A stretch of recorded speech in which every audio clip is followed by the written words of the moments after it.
ജീവിതത്തിലൊരു ചിട്ടയൊക്കെ വേണം, അല്ലെങ്കിൽ ഇങ്ങനെയൊന്നും പോയിട്ട് കാര്യമില്ല, കുറച്ചും കൂടി സിസ്റ്റമാറ്റിക് ആവണം എന്നൊക്കെ പല ആളുകളും നമ്മളെ ഉപദേശിക്കാറുണ്ടല്ലേ. ടീച്ചേഴ്സ് ആയാലും പാരൻസ് ആയാലും, അല്ലെങ്കിൽ നമ്മളൊരു മോട്ടിവേഷണൽ ക്ലാസ്സിനൊക്കെ പോയിട്ടുണ്ടെങ്കിൽ എല്ലാവരും എപ്പോഴും പറയുന്നൊരു സംഭവമാണിത്, നമ്മളൊരു ലൈഫിൽ ഒരു ചിട്ടയും കാര്യങ്ങളൊക്കെ വേണമെന്നുള്ളത്.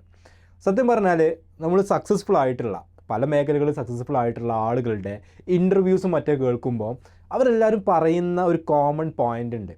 അവർ ലൈഫിൽ കീപ്പ് ചെയ്യുന്നൊരു ഷെഡ്യൂൾ എന്ന് പറയുമ്പോൾ അവരുടെ ലൈഫിൽ അവർ ചെയ്യുന്ന എല്ലാ കാര്യങ്ങളും, അവരുടെ വർക്ക് റിലേറ്റഡ് കാര്യങ്ങൾ, ലൈഫിൽ മറ്റ് പേഴ്സണൽ കാര്യങ്ങൾ, ഇങ്ങനെ അവർ ചെയ്യേണ്ട കംപ്ലീറ്റ് കാര്യങ്ങളും പരമാവധി ഷെഡ്യൂൾ ചെയ്തിട്ട്, അതായത് അന്ന് തോന്നുന്ന കാര്യങ്ങൾ അന്ന് ചെയ്യുക എന്നുള്ളതിൻ്റെ അപ്പുറത്തേക്ക് കുറച്ച് ദിവസങ്ങളും ആഴ്ചകളൊക്കെ മുന്നേ കണ്ടുകൊണ്ട്, കുറച്ച് ലോങ് ടേം പ്ലാൻസ് മുന്നിൽ കണ്ടുകൊണ്ട് കാര്യങ്ങൾ ഷെഡ്യൂൾ ചെയ്യുന്ന ഒരു സംഭവം എല്ലാവരുടെയും ലൈഫിൽ, ഈ സക്സസ്ഫുൾ ആയിട്ടുള്ള ആളുകളുടെ ലൈഫിലൊക്കെ കോമൺ ആയിട്ട് നമുക്ക് കാണാൻ പറ്റും.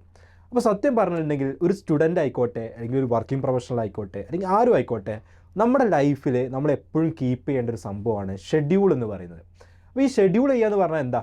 അപ്പോൾ നമ്മൾ ഒരുപാട് കാര്യങ്ങൾ ഒരു ദിവസം ചെയ്യുന്നുണ്ടാവും, നാളെ കുറേ കാര്യങ്ങൾ ചെയ്യണം നമ്മൾ ആഗ്രഹിക്കുന്നുണ്ടാവും, അല്ലെങ്കിൽ ഒരു അടുത്ത മാസം അല്ലെങ്കിൽ അടുത്ത വർഷമൊക്കെ നമ്മൾ പ്ലാൻ ചെയ്യുന്ന കാര്യങ്ങളുണ്ടാവും.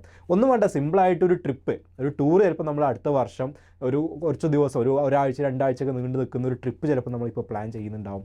ഇങ്ങനെ നമ്മുടെ ലൈഫിലുള്ള പേഴ്സണൽ കാര്യങ്ങൾ, അതുപോലെ പ്രൊഫഷണലുമായിട്ട് നമ്മുടെ വർക്കുമായിട്ട് ബന്ധപ്പെട്ട കാര്യങ്ങൾ, ഇങ്ങനെ ഒരുപാട് കാര്യങ്ങൾ നമ്മളിങ്ങനെ പ്ലാൻ ചെയ്യുന്നുണ്ടാവും നമ്മുടെ മൈൻഡിൽ ചിലപ്പോൾ.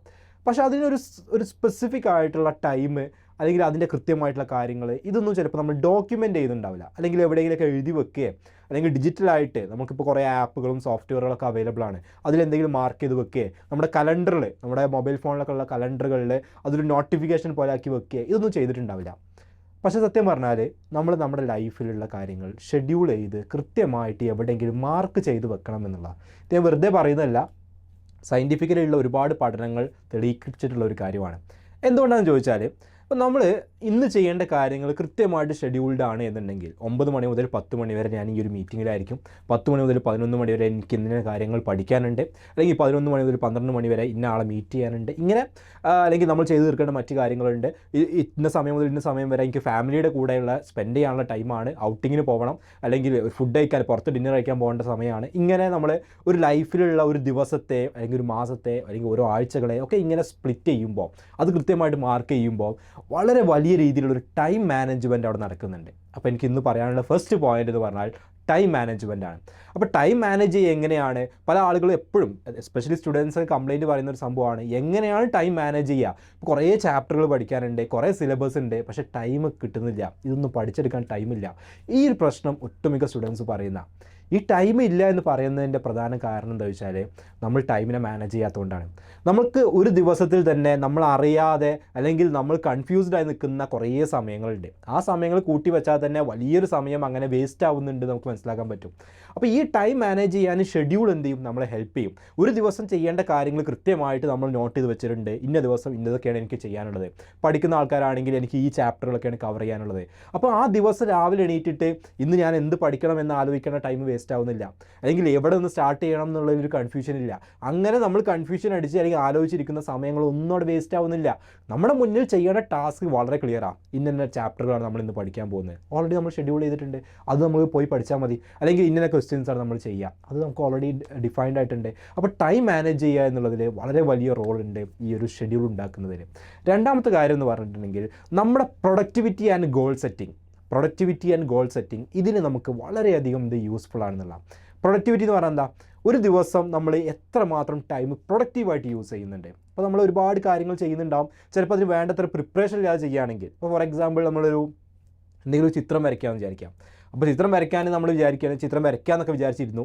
അപ്പോഴാണ് ആലോചിക്കുന്നത് പെൻസിലില്ല. അപ്പോൾ നമ്മൾ എന്ത് ചെയ്യും? പെൻസിൽ എവിടെയെങ്കിലൊക്കെ പോയി തപ്പി കൊണ്ടുവരും. അപ്പോഴാണ് ആലോചിക്കുന്നത് ഷാർപ്പ്നർ ഇല്ല, പിന്നെ ഇറേസർ ഉണ്ടാവില്ല, അങ്ങനെ പല സാധനങ്ങളില്ല. അതൊക്കെ തപ്പി കണ്ടുപിടിക്കാൻ തന്നെ ചിലപ്പോൾ 2 മണിക്കൂർ എടുക്കും. പിന്നെയാണ് നമ്മൾ ആ ഒരു വർക്കിലിരിക്കുക. ഞാനൊരു സാമ്പിൾ പറഞ്ഞതാണ്. ഇതേപോലെ ഏത് വർക്കാണെങ്കിലും നമ്മൾക്ക് ആ ഒരു ദിവസം നമ്മൾ ചെയ്യേണ്ട കാര്യങ്ങൾക്ക് പ്രോപ്പറായിട്ട് നമ്മൾ പ്രിപ്പയർഡ് അല്ലെങ്കിൽ നമ്മുടെ കുറേ ടൈം വേസ്റ്റ് ആവും, നമ്മുടെ പ്രൊഡക്ടിവിറ്റി അവിടെ നഷ്ടപ്പെടും അല്ലേ. ഈ 2 മണിക്കൂർ നമ്മൾ സ്പെൻഡ് ചെയ്തത് വെറുതെയാണ്, ഒരു ആവശ്യമില്ലാതെ സ്പെൻഡ് ചെയ്താൽ. അപ്പോൾ അത് നമുക്ക് പ്രൊഡക്ടിവിറ്റിയിൽ നെഗറ്റീവായിട്ട് ഇമ്പാക്ട് ചെയ്യുന്ന കാര്യമാണ്. അപ്പോൾ നമുക്കൊരു പ്രോപ്പറായിട്ട് ഷെഡ്യൂൾ ഉണ്ട്, അതനുസരിച്ച് നമ്മൾ പ്രിപ്പയർ ചെയ്തിട്ടുണ്ടെങ്കിൽ, ഇപ്പോൾ നാളെ ഇങ്ങനെ സംഭവം ചെയ്യാനുണ്ടെങ്കിൽ അതിന് വേണ്ട പ്രിപ്പറേഷൻസ് ഇന്ന് നമ്മൾ നടത്തും. അപ്പോൾ സ്വാഭാവികമായിട്ട് നമ്മുടെ പ്രൊഡക്ടിവിറ്റി എന്ത് ചെയ്യുന്നുണ്ട്? അവിടെ ഇൻക്രീസ് ചെയ്യുന്നുണ്ട്. ഒരാൾ ഒരു ദിവസം ചെയ്യുന്ന കാര്യങ്ങൾ എത്രമാത്രം പ്രൊഡക്റ്റീവായിട്ട് ചെയ്യാൻ പറ്റുമോ അത്രമാത്രം അത്രമാത്രം അയാൾ എഫിഷ്യൻ്റ് ആവും. അപ്പോൾ ആ പ്രൊഡക്ടിവിറ്റിക്കും നമ്മൾ അന്ന് ഉദ്ദേശിച്ച ഗോൾ എന്താണ് നമ്മൾ ചെയ്യാൻ ഉദ്ദേശിച്ച കാര്യങ്ങളെ അത് സക്സസ്ഫുള്ളി അക്കംപ്ലിഷ് ചെയ്യാനും ഷെഡ്യൂൾ നമ്മളെ സഹായിക്കും എന്നുള്ളതാണ്. മറ്റൊന്ന് സ്ട്രെസ് റിലീഫാണ്. നമ്മുടെ സ്ട്രെസ്സ് കുറയ്ക്കാൻ, സ്ട്രെസ്സ് റിഡ്യൂസ് ചെയ്യാൻ വേണ്ടിയിട്ട് ഈ ഒരു ഷെഡ്യൂൾ നമ്മളെ സഹായിക്കും. കാരണം പലപ്പോഴും നമ്മൾ സ്ട്രെസ്സ് വരുന്ന എപ്പോഴാണ്? കുറേ ചാപ്റ്ററുകൾ പഠിക്കാനുണ്ട്, കുറേ കാര്യങ്ങൾ ചെയ്യാനുണ്ട്, കുറേ സ്ഥലങ്ങളിൽ പോകാനുണ്ട്. ഇതെല്ലാം കൂടെ മുന്നിൽ കാണുമ്പോൾ നമുക്കൊരു ഐഡിയ ഇല്ല അത് എവിടെ നിന്ന് തുടങ്ങണം, എങ്ങനെ കംപ്ലീറ്റ് ചെയ്യണം എന്നുള്ളത്. പക്ഷേ നിങ്ങളുടെ കയ്യിലൊരു ഷെഡ്യൂൾ ഉണ്ടെങ്കിൽ നിങ്ങൾ ആ ഷെഡ്യൂൾ സിസ്റ്റമാറ്റിക്കായിട്ട് കൊടുത്തിട്ടുണ്ടാവും. അപ്പോൾ പിന്നെ നമ്മൾ എക്സ്ട്രാ ആലോചിച്ച് ടെൻഷൻ ആവേണ്ട ആവശ്യമില്ല. നമുക്കൊരു 10 ചാപ്റ്റേഴ്സ് പഠിക്കാനുണ്ടെങ്കിൽ ആ 10 ചാപ്റ്റേഴ്സ് ഏതൊക്കെ ദിവസങ്ങളിൽ എത്ര സമയം എടുത്ത് പഠിക്കുമെന്നുള്ളത് ഓൾറെഡി നമ്മൾ ഷെഡ്യൂൾ വെച്ചിട്ടുണ്ട്. അതനുസരിച്ച് നമ്മൾ മൂവ് ചെയ്താൽ മാത്രം മതി. ആ ഷെഡ്യൂളിൽ ചെറിയ വ്യത്യാസങ്ങളൊക്കെ ഉണ്ടെങ്കിലും അത് നമുക്ക് എന്ത് ചെയ്യാൻ പറ്റും?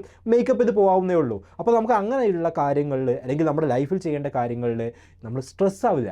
ഒരു കാര്യം അല്ലെങ്കിൽ എക്സ്ട്രാ എന്തെങ്കിലും വന്നു കഴിഞ്ഞാൽ ഇതെന്താ ചെയ്യുക എന്നുള്ളത് അറിയാതെ ആകെ കൺഫ്യൂസ്ഡ് ആവുന്ന ഒരവസ്ഥ വരും. അതൊന്നും എന്തുണ്ടാവില്ല, ഷെഡ്യൂൾ ഉണ്ടെങ്കിൽ നമുക്ക് ഉണ്ടാവില്ല എന്നുള്ളതാണ്. അടുത്തൊന്ന്, നമ്മുടെ പ്രയോറിറ്റീസ് ഒപ്റ്റിമൈസ് ചെയ്യാൻ പറ്റും. ഒപ്റ്റിമൈസ് യുവർ പ്രയോറിറ്റീസ് എന്നുള്ളതാണ്. ഇത് ചില ഒരു ദിവസം ചെയ്യാനുള്ള കാര്യങ്ങൾ അല്ലെങ്കിൽ ഒരു മാസം ചെയ്തു തീർക്കാനുള്ള കാര്യങ്ങളിൽ തന്നെ പ്രയോറിറ്റി കൂടിയതുണ്ടാവും, പ്രയോറിറ്റി കുറഞ്ഞതുണ്ടാവും. ചില കാര്യങ്ങൾക്ക് നമ്മളില്ലെങ്കിൽ നടന്നു പോകും എന്നൊക്കെയുള്ള കാര്യങ്ങളുണ്ടാവും. ചിലതിൽ നമ്മൾ തന്നെ വേണം, നമ്മൾ തന്നെ ചെയ്യണം എന്നാലേ ശരിയാകുള്ളൂ എന്നുള്ള കാര്യങ്ങളുണ്ടാവും. സ്വാഭാവികമായിട്ടും ആർക്കാണ് പ്രയോറിറ്റി? നമ്മൾ തന്നെ വേണ്ട അല്ലെങ്കിൽ നമ്മൾ ചെയ്താൽ മാത്രം ശരിയാവുന്ന കാര്യത്തിനാണ് പ്രയോറിറ്റി. നമ്മളില്ലെങ്കിലും ഏകദേശം വലിയ കുഴപ്പമില്ലാതെ നടന്നു പോകുന്ന കാര്യങ്ങൾക്ക് അതിനേക്കാളും പ്രയോറിറ്റി കുറവാണ്. അപ്പോൾ അങ്ങനെ ആക്കുമ്പോഴൊരു ഗുണം എന്താ?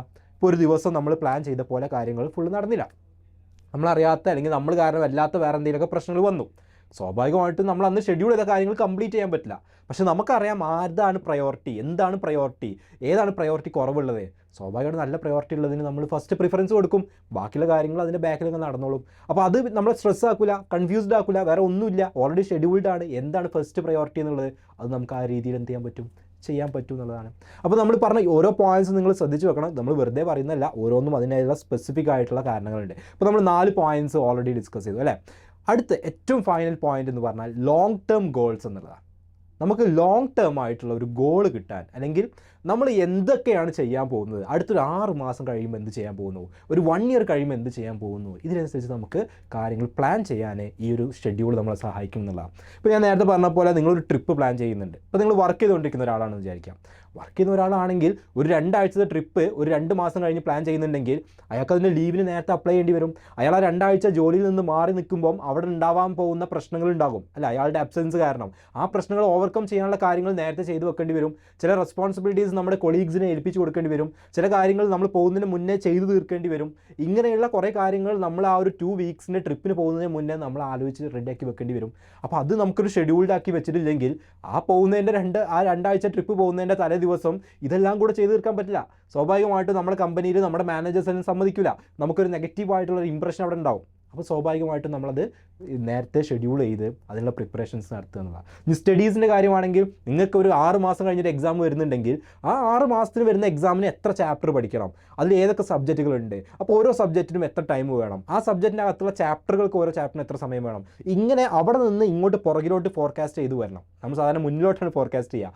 കുറച്ചും കൂടെ എന്ത് ചെയ്യുക, തിരിച്ച് ചെയ്യാൻ പറ്റിയാൽ ആ ലോങ് ടേം ഗോളിലോട്ട്, കുറേ കാലം കഴിഞ്ഞ് വരാൻ പോകുന്ന ഗോളിലോട്ട് ഒരു ക്ലാരിറ്റി നമുക്ക് കിട്ടും. അതിലൂടെ നമുക്ക് അപ്രോച്ച് ചെയ്യാൻ പറ്റും. പലപ്പോഴും നമ്മൾ ഈ ഒരു പാത്ത് ക്ലിയർ അല്ലാത്തതുകൊണ്ടാണ് നമ്മൾ അവിടെ എത്തിപ്പെടാത്തത്. നമുക്ക് എങ്ങനെ പോകണമെന്ന് കൃത്യമായിട്ട് അറിയാത്തതുകൊണ്ടാണ്.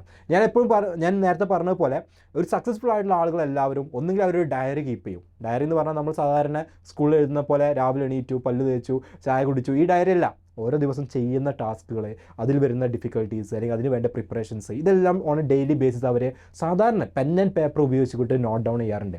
ചില ആളുകൾ അതിനെ ഡിജിറ്റൽ ഫോം യൂസ് ചെയ്യും. എന്ന് വെച്ചാൽ കമ്പ്യൂട്ടറിൽ, ലാപ്ടോപ്പിലോ അല്ലെങ്കിൽ മൊബൈൽ ഫോണിലോ ഒക്കെ ഈ ഷെഡ്യൂൾ ക്രിയേറ്റ് ചെയ്യുന്നതിൻ്റെ ആപ്പുകൾ, സോഫ്റ്റ്വെയറുകളൊക്കെ അവൈലബിൾ ആണ്. അപ്പോൾ അവർ ഡിജിറ്റലി ആയിരിക്കും കംപ്ലീറ്റ് കാര്യങ്ങൾ പ്ലാൻ ചെയ്യുക. അതിപ്പോൾ നമുക്ക് കലണ്ടറും കാര്യങ്ങളൊക്കെ അതിൽ അവൈലബിൾ ആയിരിക്കും. സ്വാഭാവികമായിട്ടും നമ്മളതിൽ പ്ലാൻ ചെയ്ത കാര്യങ്ങളുടെ നോട്ടിഫിക്കേഷൻസ് കൃത്യമായിട്ട് നമുക്ക് കിട്ടും. അപ്പോൾ ഞങ്ങളിപ്പോൾ XandY Learning ഞങ്ങളെല്ലാവരും ഡിജിറ്റൽ ഫോമുകളാണ് യൂസ് ചെയ്യുന്നത്. അതായത് നമ്മുടെ ഷെഡ്യൂളും കാര്യങ്ങളൊക്കെ ക്രിയേറ്റ് ചെയ്യാൻ ഡിജിറ്റലി ഉള്ള ഒരു പ്ലാറ്റ്ഫോം നമ്മൾ യൂസ് ചെയ്യുന്നുണ്ട്. അപ്പോൾ അതിൽ എന്താ വെച്ചിട്ടുണ്ടെങ്കിൽ നമുക്കുള്ള ടാസ്കുകൾ അല്ലെങ്കിൽ എന്തൊക്കെയാണ് നമ്മൾ ചെയ്യാനുള്ളത്, അത് ഇന്നത്തെ ടാസ്ക് മാത്രമല്ല, ഇന്നും നാളെയും മറ്റന്നാളെയും, ഒരു വീക്ക്, 2 വീക്ക്, ഒരു മാസം, അടുത്തൊരു വർഷത്തേക്കുള്ള കാര്യങ്ങൾ കാര്യങ്ങൾ വരെ എന്ത് ചെയ്തിട്ടുണ്ട്, അതിൽ ഷെഡ്യൂൾ ചെയ്തിട്ടുണ്ട്. അപ്പോൾ ഓരോന്നിൻ്റെയും സമയമാകുമ്പോൾ നമ്മൾ എന്ത് ചെയ്യും, ആ ഷെഡ്യൂൾ നോക്കിയിട്ടാണ് ഓക്കെ ഇത് കാര്യങ്ങളൊക്കെയാണ് ചെയ്യാനുള്ളത്, ഇത് നാളെ ചെയ്യാനുണ്ട്, അപ്പോൾ ഇതിന് ഇന്ന പ്രിപ്പറേഷൻ ഇന്ന് വേണം, ഇത് അടുത്ത ആഴ്ച ചെയ്യാനുള്ളതാണ്, പക്ഷേ അതിന് ഇന്ന കാര്യങ്ങൾ ഇന്ന ആളുമായിട്ട് സംസാരിച്ചിട്ട് അതിന് വേണ്ട അറേഞ്ച്മെൻറ്റ്സ് ചെയ്യാനുണ്ട്. ഇങ്ങനെ നമ്മൾ എന്ത് ചെയ്യുന്നുണ്ട്, കാര്യങ്ങൾ പ്ലാൻ ചെയ്യുന്നുണ്ട്.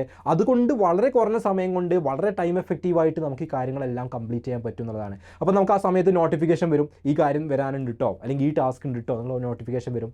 ഇതിപ്പോൾ നിങ്ങൾ സ്റ്റുഡൻസിന് ചിലപ്പോൾ ഒരു ഡിജിറ്റൽ സാധനത്തിൻ്റെ ഒന്നും ആവശ്യം ഉണ്ടാവില്ല. കാരണം നിങ്ങളെ സംബന്ധിച്ചിടത്തോളം അത്രമാത്രം ടാസ്കുകളും അത്രമാത്രം ടൈം ബൗണ്ടഡ് ആയിട്ടുള്ള കാര്യങ്ങളൊക്കെ കുറവായിരിക്കും, കമ്പാരിറ്റീവ്ലി കുറവായിരിക്കും. അപ്പോൾ നിങ്ങൾക്കൊരു വളരെ ഈസി ആയിട്ടുള്ള പെൻ ആൻഡ് പേപ്പർ സിസ്റ്റം ഉപയോഗിച്ചാൽ മതി. നിങ്ങൾക്ക് ഓരോ ആഴ്ചകളിലോട്ടുള്ള പ്ലാന് കൃത്യമായിട്ട് അതിൽ കൊടുക്കുക, ആ പ്ലാന് ആ ഷെഡ്യൂൾ കൃത്യമായിട്ട് ഫോളോ ചെയ്യുക, കംപ്ലീറ്റ് ചെയ്യുന്നത് ഡൺ എന്നുള്ള രീതിയിൽ തന്നെ ടിക്ക് ചെയ്യുക. ഈ ഒരു രീതിയിൽ പോയിട്ടുണ്ടെങ്കിൽ നിങ്ങളുടെ സ്റ്റഡീസ് നല്ല രീതിയിൽ സിസ്റ്റമാറ്റിക്കായിട്ട് കൊണ്ടുപോകാൻ പറ്റും. ഞാൻ എപ്പോഴും നമ്മുടെ ഫൗണ്ടേഷൻ സ്റ്റുഡൻസിനോട് പറയാറുണ്ട്, നിങ്ങളൊരു ജോലി ചെയ്യുന്നത് പോലെ പഠിക്കുക. ഇപ്പോൾ ജോലിയിൽ നമുക്ക് ഓരോ ടാസ്കുകൾ ഉണ്ടാവില്ലേ, ആ ടാസ്കുകൾ പോലെയാണ് ഓരോ ചാപ്റ്റർ കംപ്ലീറ്റ് ചെയ്യുന്നത്, അതിൻ്റെ റിവിഷൻ ചെയ്യുന്നത്, എക്സാം എഴുതുന്നത്, ഇതൊക്കെ ഓരോ ടാസ്കുകൾ പോലെ കാണുക. എന്നിട്ട് നമ്മളൊരു ജോലി എങ്ങനെയാണോ കംപ്ലീറ്റ് ചെയ്യുന്നത് അതുപോലെ തന്നെ നമ്മുടെ സ്റ്റഡീസ് എന്ത് ചെയ്യുക, കംപ്ലീറ്റ് ചെയ്യാൻ ട്രൈ ചെയ്ത് നോക്കുക. നല്ല എഫക്റ്റീവായിട്ട് മാറും. കാരണം ഞങ്ങളൊക്കെ പഠിക്കുന്ന സമയത്ത് ഞാൻ പേഴ്സണലി യൂസ് ചെയ്തിട്ടുണ്ടായിരുന്ന ഒരു ഐഡിയ ഇതാണ്. അതായത് ഓരോ ചാപ്റ്ററുകൾ കംപ്ലീറ്റ് ചെയ്യുമ്പോൾ ഞാനത് കാണുന്ന പോലെ എവിടെയെങ്കിലും മാർക്ക് ചെയ്യും കംപ്ലീറ്റഡ് ആണെന്ന്. കാരണം അത് കംപ്ലീറ്റഡ് കാണുമ്പോൾ നമുക്കൊരു ഹാപ്പിനെസ്സാണ്. കാരണം നമ്മൾ ഒരുപാട് എഫേർട്ട് എടുത്തിട്ടുണ്ടാവും, ഒരുപാട് ദിവസങ്ങൾ അതിന് പ്രിപ്പയർ ചെയ്തിട്ടുണ്ടാവും. അപ്പോൾ ഇതൊരു കഴിഞ്ഞു എന്ന് കാണുമ്പോൾ, നമ്മൾ സക്സസ്ഫുള്ളി കംപ്ലീറ്റ് ചെയ്തെന്ന് കാണുമ്പോൾ നമുക്കൊരു ഹാപ്പിനെസ് ആണ്. അപ്പോൾ ഇങ്ങനെയുള്ള കാര്യങ്ങൾ ഇതൊരു ചെറിയ കാര്യമല്ല. നമ്മൾ പ്രോപ്പറായിട്ടുള്ള ഷെഡ്യൂൾ ഉണ്ടാവുക എന്നുള്ളത് നമ്മുടെ ഒരു എൻ്റയർ ലൈഫിനെ മോൾഡ് ചെയ്യാനും നമ്മുടെ ടൈമിനെ എഫക്റ്റീവ് ആക്കാൻ, നമ്മുടെ പ്രൊഡക്ടിവിറ്റി കൂട്ടാൻ വേണ്ടിയിട്ട്, എഫിഷ്യൻസി കൂട്ടാൻ ഒക്കെ വളരെയധികം ഹെൽപ്ഫുൾ ആവുന്ന കാര്യമാണ്. അപ്പോൾ ഷെഡ്യൂൾ ക്രിയേറ്റ് ചെയ്യുന്ന കാര്യത്തിൽ എല്ലാവരും അതൊരു ഫസ്റ്റ് സ്റ്റെപ്പ് എടുക്കണം. നിങ്ങൾക്കൊരു പെൻ ആൻഡ് പേപ്പർ യൂസ് ചെയ്തിട്ട് തന്നെ കാര്യങ്ങൾ ചെയ്യാവുന്നതാണ്. അപ്പോൾ നമ്മുടെ ലൈഫ് മൊത്തത്തിൽ ആ ഒരു ഷെഡ്യൂളിൻ്റെ അകത്തോട്ട് കയറ്റുക. ഒരുപാട് നമ്മൾ വിചാരിക്കാത്ത, എക്സ്പെക്റ്റ് ചെയ്യാത്ത കാര്യങ്ങൾ അതിലോട്ട് വരും. അത് ആസ് യൂഷ്വൽ എല്ലാ സംഭവത്തിനെ പോലെ തന്നെ ഇതിലുണ്ടാകും. പക്ഷേ അത് നമുക്ക് മാനേജ് ചെയ്യാൻ പറ്റും, അതിനുള്ള ടൈം നമുക്ക് കിട്ടുമെന്നതാണ്. ഓക്കെ, അപ്പോൾ എല്ലാവരും ഒന്ന് ട്രൈ ചെയ്ത് നോക്കുക, നല്ലൊരു ബെസ്റ്റ് ഷെഡ്യൂൾ ഉണ്ടാക്കാൻ. All the best.